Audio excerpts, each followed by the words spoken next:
Welcome back to an episode of Kate and Isaiah Live Large. I'm Isaiah. And I'm Kate. And on this episode, we're going to talk about the Bliss Point. Yes. Fancy. We talk about how nice my hair looks. Did you just do your hair? I just got it done yesterday. Oh my goodness. Also, it looks really red because of the curtains shining off of it. Yeah.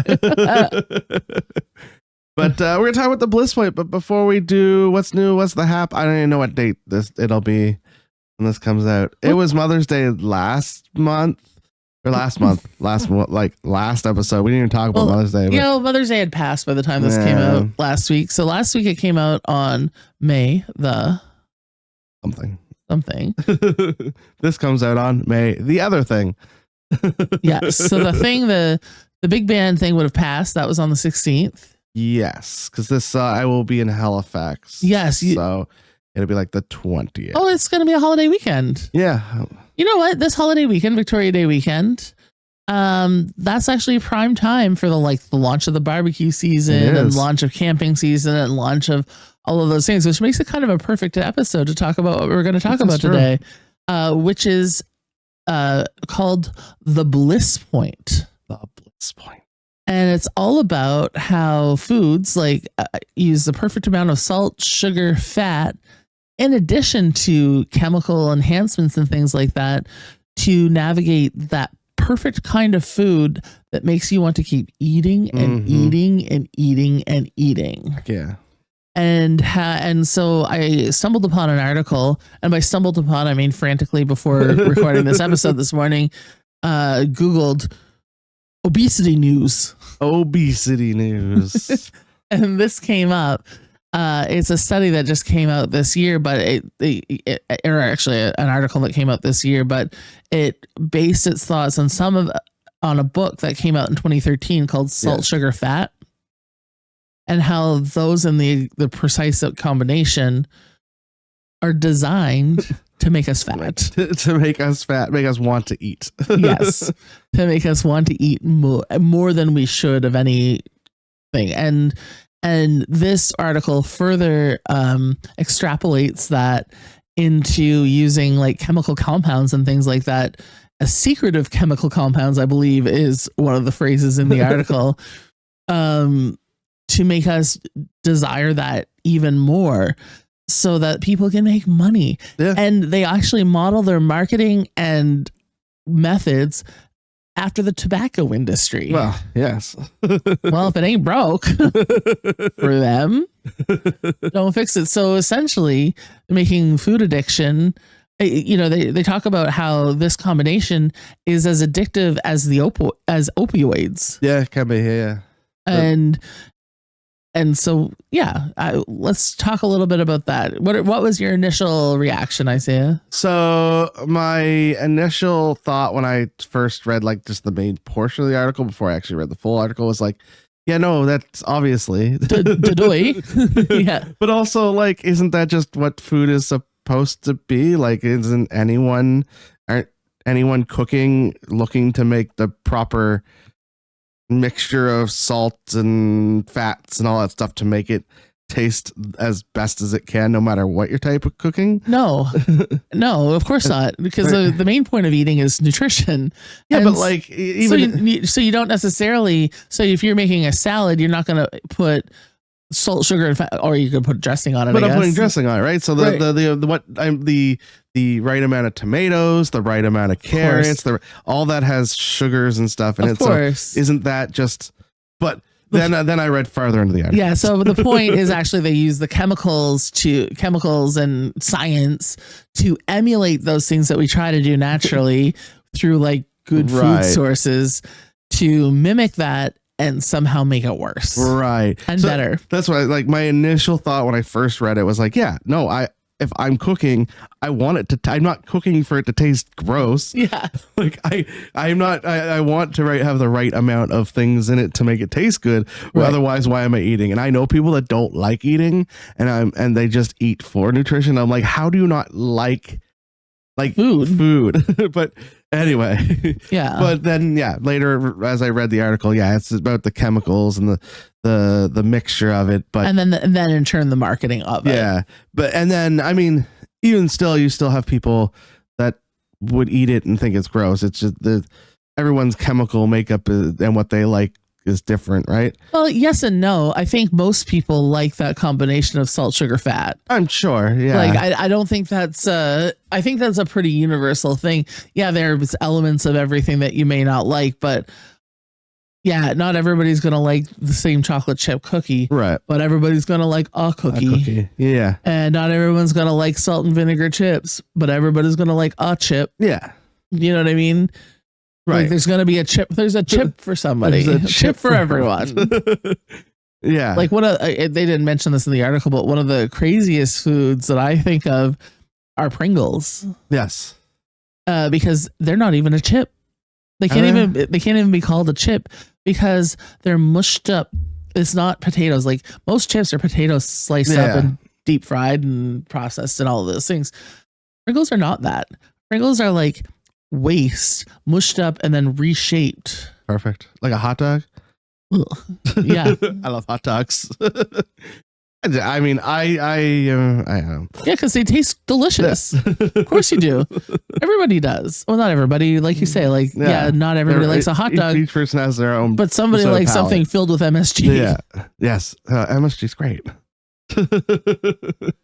Do like MSG? Yeah, of course. It's a bad rap. Yeah. Yeah. I mean, it makes sense in capitalism. I mean, it all comes down to capitalism and, industry. Industry. And I'm out to make more money than you. So what do I need to do to make you want to buy my thing more? Right. And it's so funny that it coincides like it almost, and I don't like to, I'm not a conspiracy theorist. I'm genuinely not. I think you probably travel down that road more than I do. Probably. I generally take things kind of at face value and a little bit of critical thought. But when I think even the diet industry, along with this industry, whatever the food industry changes, because we're now in a second and third generation of people relying more and more on fast processed food. Yes. Because of lifestyles and things like that, that also coincides with the timeline of the diet industry. Yeah. And is it a chicken and egg kind of thing? Or are they all working together somewhere in a back room? Like, let's keep making them fatter and then making them feel shame. I mean, I'm sure that if you look at what the company that owns the company that owns the company, you probably could find the connection, right? Yeah. There are lots of spots out there that are like these two things that should not exist together, right? Eventually end up at the same conglomerate company, like Unilever or whatever, Kraft or whatever, GE. I don't know why we're naming the companies. They're take that. Now, would you sponsor us? Yeah, exactly. We'll take it. We can lower our more. Sponsored by salt, sugar, and fat. We love it. This is good for you. Can you imagine we just flip the entire script? Well, that's actually what people have done in the past. Oh God. Drink these milkshakes every day. Everything's fine. That's true. Oh no. But I've read it before that salt and sugar and all these things operate the same way as drugs, but then that's as bad in some ways as the opioid industry saying, no, this isn't addictive. And marketing it to people who are sick, being like, yeah, take this, and then ruining their lives. And this does the same work in your brain as fentanyl. You can, yeah. It's dopamine hits and the dopamine and serotonin hits all over the place, unreal. And it's so funny. Every time I read it, I'm shocked by it. I'm like, I keep reading it. Why am I still shocked that this is happening? And the major difference between food and drugs is it is possible to live without drugs. True. You can, not easy. I'm not saying it's easy to break an addiction. You physically cannot exist without food. Right. You can exist without junk food. This is true. But what do you what do you do? Yeah, I mean, it's this fine line. We talked about it when a couple weeks ago. We talked about taxing like pop and stuff like that. It's a fine line you play between ensuring that people can get affordable things, right, and that the healthiness of it all, and where do you draw the line of I am choosing to do this or corporate responsibility. Yeah, and I mean, it comes down to like once you're addicted to something, you're addicted to Pringles or cookies or whatever it is that are literally designed to create the addiction. Much like cigarettes were literally designed to make you want it and to be addicted to them. You can put the ad right on the cigarette, which they do. This will kill you. Disgusting packaging, tax to the hilt, and you still see not just people, but a lot of poor people hold out of those cigarettes like it's the last thing they'll choosing to smoke rather than eat and all that. Which probably would help us lose weight, but like to what end? I mean, I find it it all depends. Again, it all comes back to what kind of personality you have. Like, if you already have that personality that's gonna be addicted to something, you probably are gonna catch it faster. But I kind of think that's horseshit, actually. Really? I think these things are designed to make you addicted. I 100% think they are designed to do that. But I think that still comes down to like willpower and like, I just have to have willpower. And yeah, that's part of it for sure. But also you can like also have to have the knowledge and education to know what to buy to make healthy and fast meals. For sure. I think it also comes down to the chemical makeup of yourself, right? That's what I mean by addictive personality. It's not willpower. It's your chemical. Some people are just chemically built to become more addicted to things easier than others, right? Like I used to smoke. Don't care about it anymore. Like, did you have a hard time quitting or anything like that? No. It was like I was doing it for social reasons, and then I just stopped. Like, would you stop drinking beer? I probably could.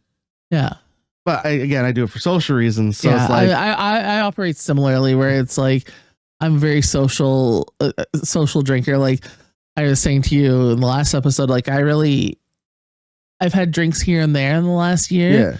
But really not that much. Yeah, I mean I typically just it's a social thing. So I think that, but I'm sure there are people that I know there are people out there in the world that are just you have to wake up and have a drink, or wake up and have a smoke, or wake up and. So I think it does have to, and that's the whole point of the industry, is to find that chemical that connects your brain, that makes you want to have it again. Like I would say I'm probably addicted to candy, right? I love gummy candy. Same. You know what's funny? It's funny that you bring that up. Last night, yesterday is a perfect day to explain kind of the food addiction for me, because I didn't succumb to a lot of it, which I'm kind of proud of, but I was nerved up about having to have a conversation with you today about the beer run and all this stuff. Not that I thought you were going to give me a hard time. Like you're a nice person, but I didn't want to disappoint you in any way. And and I was feeling pretty bad. That was the last episode. If you missed it, tune in. But then when it came to my food intake, I had a very busy day yesterday and very busy today. And busy mornings in particular. So I got up almost normal work time and took my pills that I was supposed to take with food, and had to run out. Because I had a hair appointment first thing yesterday. I went to the Tim Hortons drive-thru, had a bagel, which is not the best, not the worst. Yeah. Didn't have any, and I had a nice coffee. Again, not the best, not the worst, with 0 sugar. So cool. Made some medium decisions on a weekend morning. Did the same thing today. Got a bagel of cream cheese. Again, not the best, not the worst. Sure. Normally I would have like a smoothie and a toasted tomato sandwich, or a smoothie and a toasted cucumber sandwich, something a little bit more balanced. But it's the weekend and I'm on the run. So that's fine.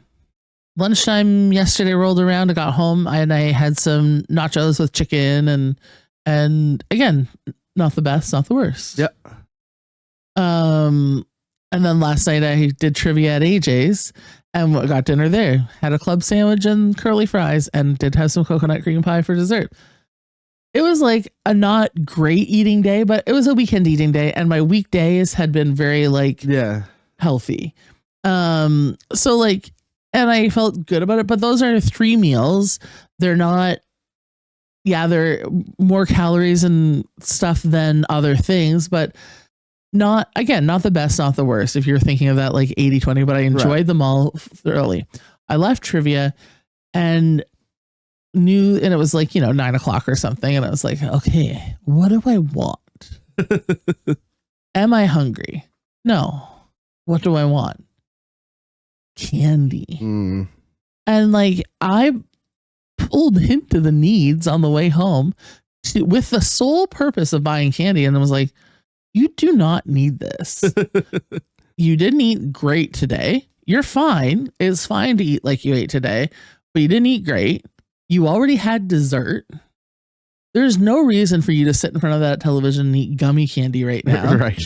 So I pulled out of the gas station, but it still like had to sit down and have a conversation about like, no, you don't need this. It was like I was about to stop at my drug dealer's house to not buy cocaine or whatever, which I don't do, by the way. And I like drove home, and what convinced me in my head is I was like, Caitlin, you have grapes in the fridge. I love grapes. Grapes are delicious and they're sweet and they kind of fill that candy vibe. Yeah. They're not chewy like candy, but they fill that candy vibe. And I was like, you just go home and get yourself a bowl of grapes. There you go. And so I went home and I didn't even eat those because I wasn't hungry. You just wanted it. Yeah. I just wanted, and I would have eaten like a whole bag of cherry blasters or something. For sure. Like I just would have done that. But it took a whole like mental exercise to not eat gummy candy on my way home. And yeah. And then it's like, good for me. You showed great willpower by not going into the store and spending more money. But also that candy just called out to me. Like it was like, I'm not hungry. There's nothing nutritionally relevant about eating gummy candy. Right. Like there's no redeeming qualities about gummy candy. I think that's probably one of the main foods that is designed by these companies. I don't know this, but I'm pretty confident, that high fructose corn syrup and like the whole thing is just by design attracts you to want to eat it. Right. And there was no need. Even if I was hungry, it wasn't going to make me not hungry. Yeah, there's no like nutritional value to the gummy. Yeah. Eat a club sandwich and some fries. Yes, a club sandwich is really not that, but too much bread, probably, arguably, and like you can pick apart and whatever. Like there are better. Yeah. I could have had a salad, but I'm not going to AJ's to have a salad. Like that's just not the thing that's happening. Do they have salad at AJ's? I think so, but like it's just nobody's going to AJ's to have a salad. To play trivia, like come on, but. It was a meal and it had protein and it had some vegetable. Like there was tomato and lettuce on that club sandwich and it was chicken or turkey or something, and some fries. Okay. Potatoes. Yeah. They're processed potatoes, but they're still real potatoes. Coconut cream pie. Well, not a lot of good. Well, there's coconut. yeah. But like still. And sugar. So I already had a sugar fix. Yeah. I had the end of my meal and had my favorite kind of pie. Damn, I enjoyed it. To complement that with an absolute nothing food is like going and having a cigarette. There's no point. You don't even get high from a cigarette. Like there's no point in smoking a cigarette other than the pure addiction of it and habit. Same as there's no point in me eating that damn gummy candy other than habit. Yeah. Gummy candy is, there's no nutritional value in it. There's nothing in it. But it does taste so good. Yeah, no, I love gummy candy. I went to It's the same with me. It's gummy candies and pop. That's why I drink bubbly. I drink so much bubbly. Like I'm sure like I drink like 24 cans in like 2 weeks, less than 2 weeks. Yeah, that could be a lot worse. This is true. That's why I, instead of drinking pop, I drink it. Yeah. I would definitely drink that in pop if I had it in pop. Wow. Yeah. I've never been a big pop person. I drink it like with a meal or whatever, but I like the carbon. I like sure. It's delicious. Right. So yeah, that's why I drink Bublé. You've actually single-handedly paid for Michael Bublé's last album. That's exactly it. Okay. Not that I bought the album, but yeah. Sure paid for it. Yeah. But no, and it's fine to find those replacement things. And like I've tried the sugar-free gummy candies. Yeah. And they are good. Like they are good. They're expensive and they make you poop. But like it does fill a void because it is a craving. And if I get a strong craving, the only thing that's going to fulfill it is to eat a little bit. Yeah. And if we actually have candy machines at work right now, and it's a kind of perfect because you fill up like a little cup and it fills that void. Right. It's when they fill it 6 cups that it's problematic. Yeah. It's the same thing like when I do chips. If I can sit down and eat a whole bag of chips. Sure. Or if I bought a box of chips and just like the little bags, I can also just eat one little bag and be fine. Right. It's just the mentalness of I have a giant bag of chips in front of me. I'm just gonna scarf down all these chips. Right. But no. But anyway, it's yeah, I mean, yeah, but it does make sense that companies would try and chemically induce that whatever it is in your brain to make you want, because they want you to spend money on them, and that's how they make their money, is you going back and buying more. Right. And you know, they're slow death. But you know, they would turn around and say, well, you have the choice. And I do. Yeah. And I did. And last night made a good choice. Right. Will it always be that way? Probably not. It's a one day at a time thing. Yeah, exactly. I sound like I'm at an AA meeting or something. Like, I'm Caitlin and I'm addicted to high fructose corn syrup. I mean, we had Erin on. Was that her name? Oh, yeah. When we talked about the Eaters and Overeaters Anonymous. Yeah. Yeah. So it's a thing. Yeah, for sure. She actually is doing really well. I noticed on Facebook she just ran a 5K and she's getting ready for like a strongman competition. Oh, nice. Yeah. So good for her. Good for her. Check out Erin. I forget her last name. Hashi. Oh my goodness. Erin Hashi. Sure. Check out her episode. If her name's Erin and you scroll through her episodes, that's the one. There's one somewhere in there. Probably like a year ago or more now. On that note, where can people find you on the internet? Any final words? No, I think I've said my piece. Yeah. I think I've said my piece. You, any final words? No, I think I've also said my piece. One day at a time. Yeah. One thing at a time. Nobody's perfect. You succumb to those cravings. You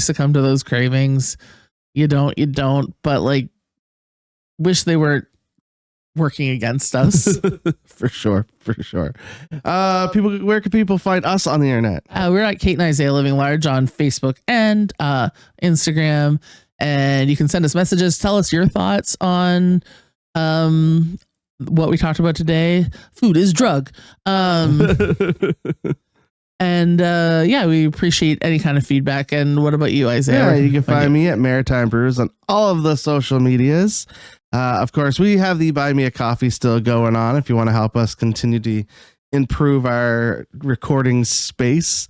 And of course, nice work getting those curtains hung, by the way. Oh yeah, that was my father. Oh, my dad watched the last episode and went, you need to get those curtains up, and so he came over and put them up. That's hilarious.